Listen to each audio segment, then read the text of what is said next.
of the huge canon of the Bee Gees' work, what is the one song you say you just really love to do? To perform? Yeah.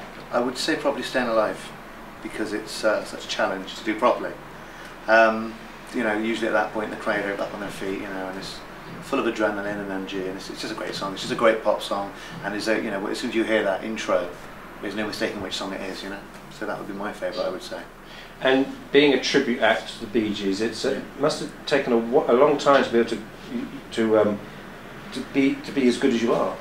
You haven't seen us yet. No, it's. I mean, to be honest, it started. We were fans first of all. We were obviously singing. We were singing at the same time.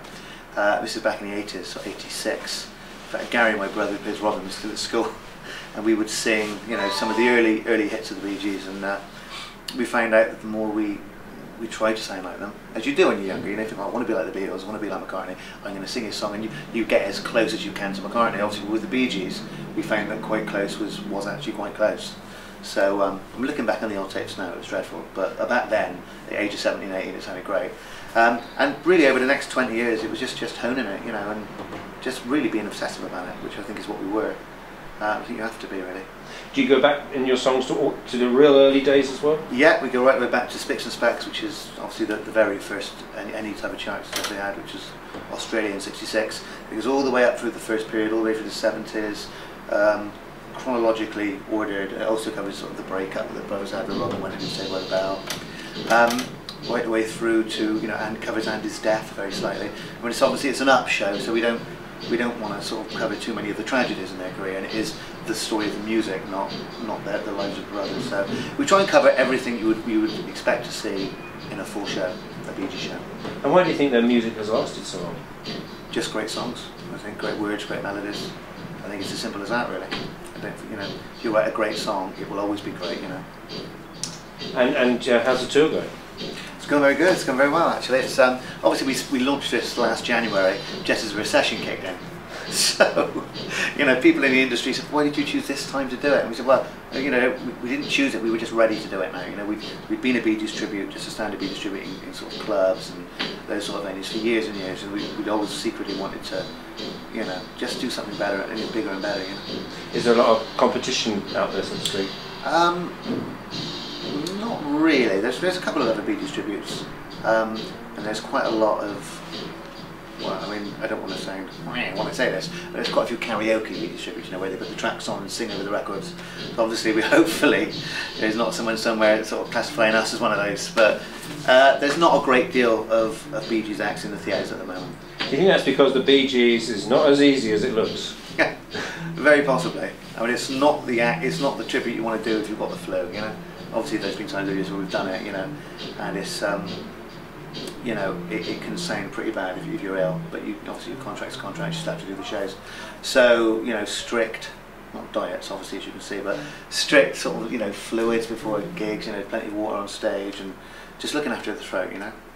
Don't shout at the kids the day before a gig, you know, that sort of thing. You met the Bee Gees?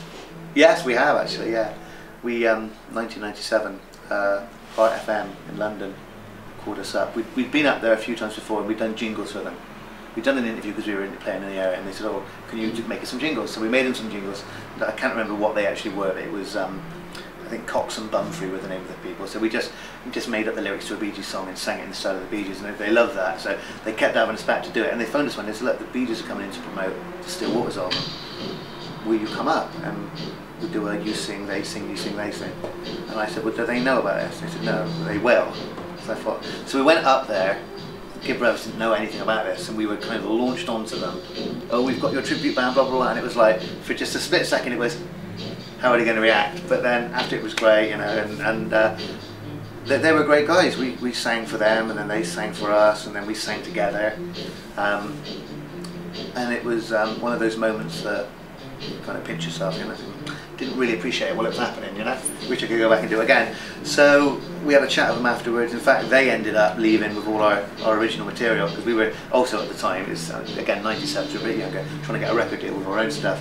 And we said, "Oh, can you take this?" "Oh." So sort of Bee Gees fans that we knew saw them walking out with all our stuff. So it was quite funny.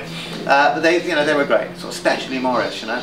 Morris he was a lovely guy. He didn't feel like we were talking to a pop star when you were talking to Gibb, you know. It was just like us, you know, just a regular guy.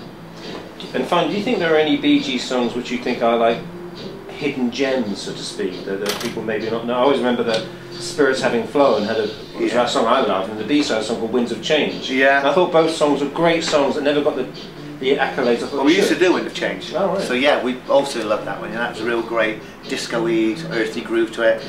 I mean, to be honest, there's thousands. I mean, I've obviously got all the albums in the entire catalogue. Songs that people sort of don't know. I mean, there's a song we do that they were trying to give called Don't Throw It All Away, I Love, which is a great song, you know, and people don't class that as a Bee Gees song, but obviously we do it the way they do it now, as a tribute to Andy.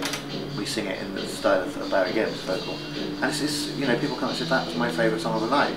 So, and you know, there's probably thousands of people didn't even know it was a Bee Gees track. So there's loads.